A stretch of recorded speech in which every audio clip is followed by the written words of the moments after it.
E aí galera, tudo bem? Vamos lá então, vamos prosseguir com o nosso conteúdo. Estamos falando sobre demografia, sobre o estudo de população. Estamos falando principalmente sobre alguns conceitos demográficos importantes e agora eu vou avançar com vocês.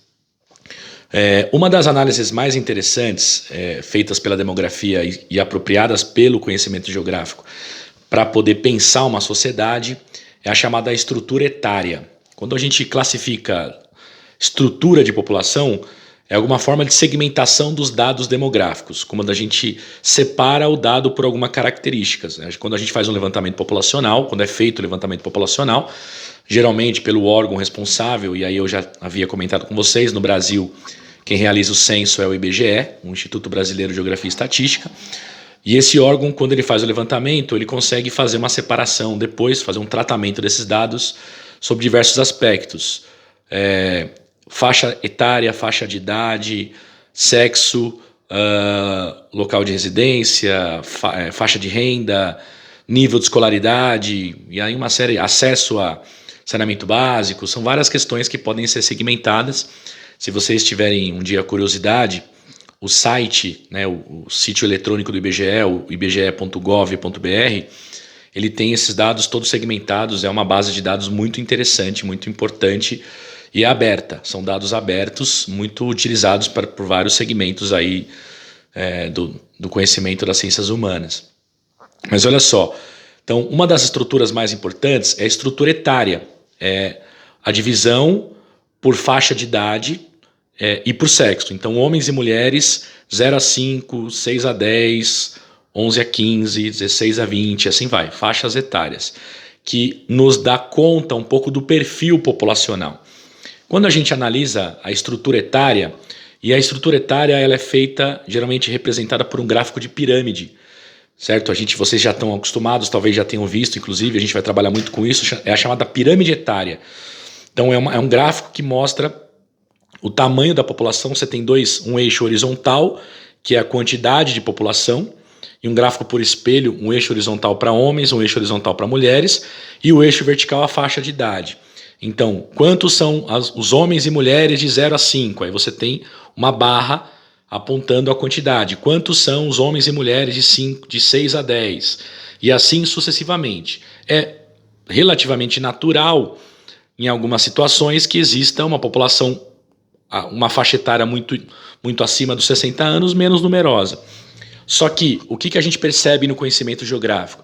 Que quanto mais é possível fazer uma aproximação entre a condição socioeconômica, a característica socioeconômica e a estrutura etária, as características da estrutura etária. Por exemplo, nós temos os países subdesenvolvidos, os países pobres, que eles apresentam uma quantidade de pessoas de faixas de renda, faixas de idade mais novas, uma quantidade muito maior de pessoas jovens.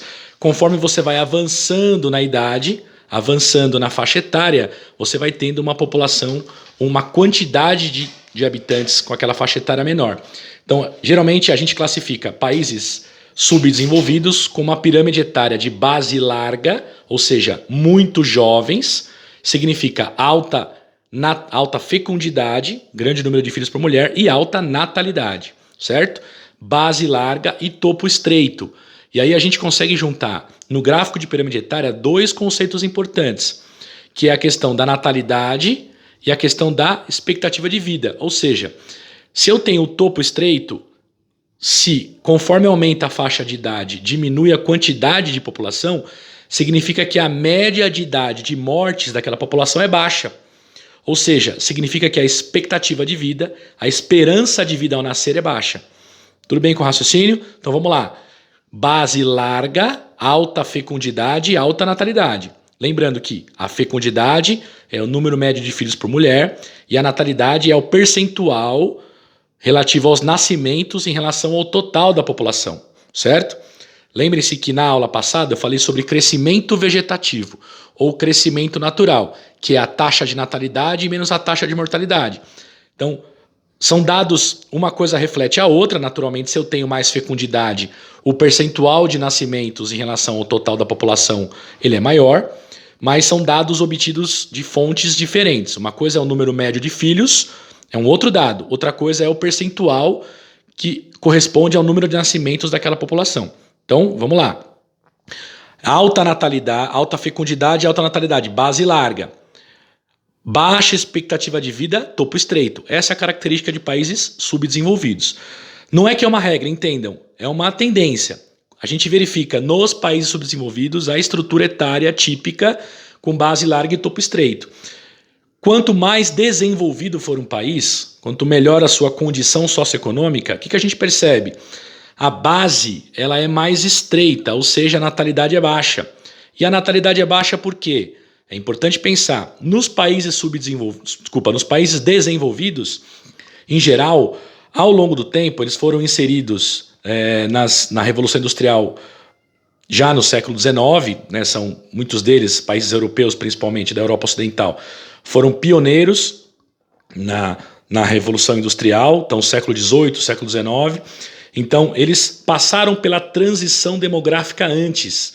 E aí esse é um conceito importante que está lá na página 320 de vocês, que eu quero muito reforçar que vocês leiam, a transição demográfica, que é a mudança. Na semana passada eu falei um pouco sobre isso.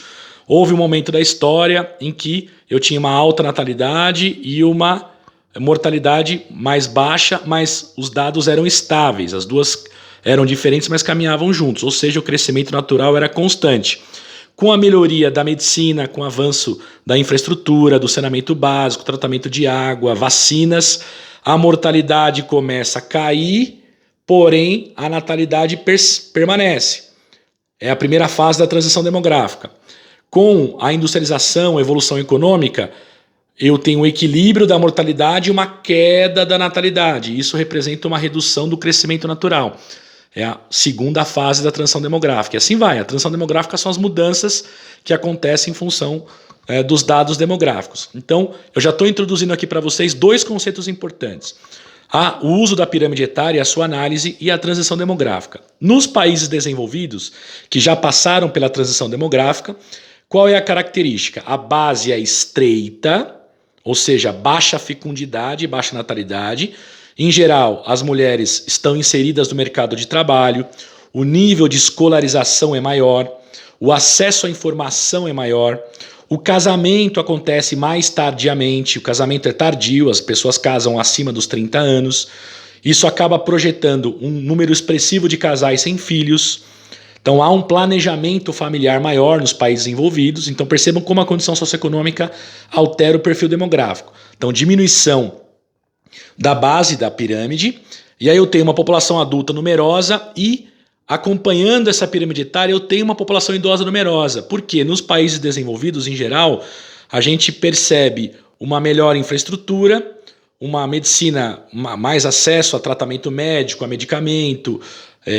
Então você tem uma medicina preventiva que funciona mais, um nível de vacinação maior e principalmente a condição de renda melhor. Isso garante uma sobrevida maior para essa população, ou seja, a expectativa de vida é maior. Por isso que a população idosa é maior. Então, quanto melhor a condição socioeconômica, mais numerosa vai ser a população idosa. E aí a pirâmide etária de um país desenvolvido não vai ter a característica propriamente de pirâmide. Ela vai ser uma estrutura mais ou menos um retângulo com uma leve diminuição no topo, que é naturalmente ainda assim eu tenho uma população idosa menos numerosa, mas a faixa etária correspondente aos idosos, a terceira idade, acima dos 60 anos, ela é maior, chegando em alguns casos a 90, 100 anos de idade para alguns países desenvolvidos. Tudo bem com esse raciocínio por enquanto, gente? Então o meu foco de hoje é apresentar para vocês esses dois conceitos. O conceito de pirâmide etária e a ideia da transição.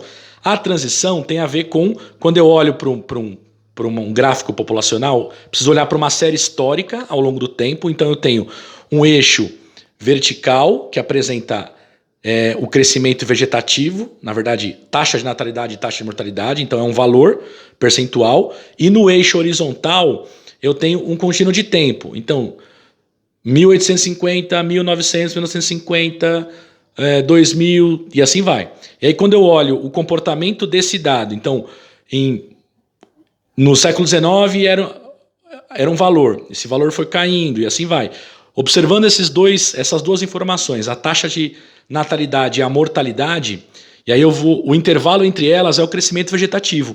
E eu consigo verificar o comportamento do crescimento vegetativo ao longo do tempo. Quando há uma mudança no crescimento vegetativo, ao longo do tempo, eu tenho a transição demográfica. Muitos países europeus, por exemplo, hoje, eles já estão vivenciando uma experiência que não está nem prevista na teoria da transição demográfica, que é o crescimento vegetativo negativo, quando eu tenho uma taxa de mortalidade superando a natalidade. A população está, ao invés de estar aumentando, ela está decrescendo. No caso brasileiro, a gente ainda não entrou no Brasil, a gente ainda não chegou nesse patamar. A gente está numa diminuição significativa do crescimento vegetativo, mas a natalidade ainda é maior que a mortalidade. Tudo bem, gente? Por enquanto é isso. Lembrando que hoje é o último dia da semana, amanhã é feriado. Na semana que vem, quinta e sexta, serão as nossas últimas aulas antes das férias. Eu vou fazer um apanhado geral desses conteúdos, fechando pelo menos uma parte dessa teoria, das teorias da demografia, falando um pouco mais sobre demografia. E aí a gente depois, vamos torcer bastante para que a gente vença essa pandemia e retorne às atividades presenciais, tá bom? Um grande abraço para vocês, fiquem em casa, se cuidem, fiquem com Deus. Tchau, tchau.